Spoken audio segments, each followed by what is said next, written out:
Hello guys, Meenakshi Rathore के morning के mini blog में आपका स्वागत है। मैं सहज मस्त खुश हूँ, आशा करती हूँ आप भी सहज मस्त और खुश होंगे।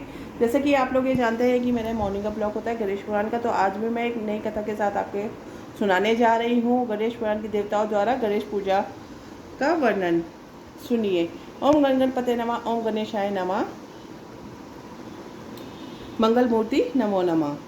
देवताओं द्वारा श्री गणेश पूजा का वर्णन। गिरी कंदराव में छिपे इंद्र सही सब देवता अत्यंत दुखी थे। उनको समझ नहीं आता था कि असुर पर विजय कैसे प्राप्त हो। उसी अवसर पर देवर्षि नारद वहां पहुंचे। देवताओं ने मुनि का बड़ा आदर सत्कार किया और विनयपूर्वक बोले, ऋषिजान, इस दैत्य से किस प्रकार छुटकारा प्राप्त हो, इसका कुछ उपाय निश्चित कीजिए। नारद जी बोले, देवगण, भगवान विनायक के वरदान से त्रिपुरासुर इतना प्रचंड हुआ, यदि तुम मुनि भगवान को पसंद करोगे तो असुर का विनाश हो सकता है।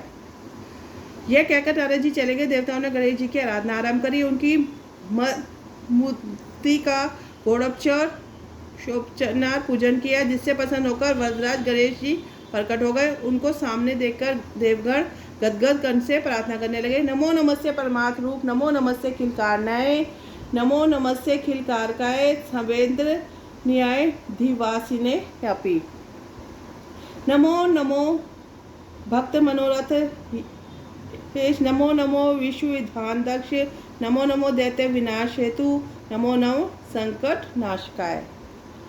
हे परमात्म स्वरूप, आपको नमस्कार है। एक अखिल विश्व के कारण से आपको नमस्कार है। हे सबके कराता प्रभु, हे सभी इंद्रियों में निवास करने वाले गणजनन, आपको नमस्कार है। हे नाथ, आप भक्तों के मनोरथ को पूर्ण करने वाले तथा विश्व के विधान में दक्ष, आपको नमस्कार है। हे दैत्यों को विनाश करने हेतु स्वरूप, आपको नमस्कार है। हे सब संकटों को नाश करने वाले वरदराज, आपको नमस्कार है। सूर्य बोले, हे शनक, देवताओं के इस प्रकार प्रार्थना करने पर श्री गणेश जी ने प्रसन्न होकर कहा, देवताओं, मैं तुम्हारी स्तुति से अत्यंत प्रसन्न हूँ। तुम क्या चाहते हो, जो मांगो मैं वही दूंगा।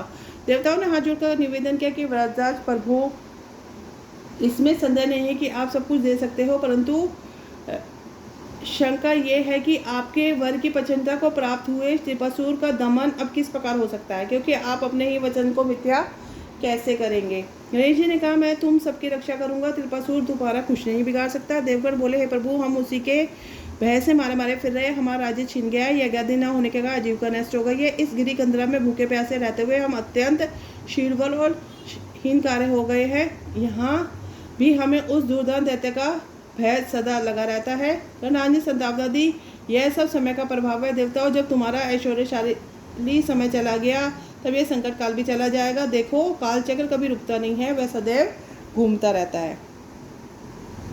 यद्यपि आज यह दैत्य दान हो रहा है, फिर भी इसका पतन भी अवश्य भी है। देवताओं ने निवेदन किया, परंतु अब अपनी स्थिति में हम उठ चुके हैं। प्रभु, आपने इसे इतनी शक्ति प्रदान कर दी कि आप ही शक्ति का हरण भी कर सकते हैं। अतएव हम निराश्रितों को आश्रय प्रदान करिए। प्रभु, हमें इस विपत्ति से छुड़ाइए।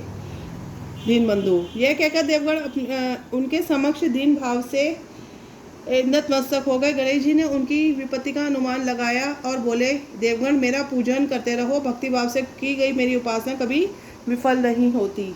यह कहकर गणेश जी अंतर्ध्यान हो गए। देवता पूर्ण भक्तिपूर्वक उनकी उपासना करते रहे। उधर भगवान गणेश जी स्वयं ब्राह्मण का वेश उनके तपस्या के पास पहुंचे। उन्हें एक तेजस्वी ब्राह्मण का आगमन देकर अर्धवय पदार्थी थे उसका आदर सत्कार किया और फिर बोला, भगवान, आप कौन हैं, मैं आपकी क्या सेवा कर सकता हूँ। तो उसी के साथ ये कथा यहाँ पे पूर्ण होती है। तो कल एक नई कथा के साथ इसी के त्रिपुरासुर से गणेश प्रतिमा की याचना का वर्णन जो मैं कल आरंभ करूँगी। तो तब तक के लिए सबको राम नाम, सबको Radhe Radhe. Have a nice day, tata, bye bye.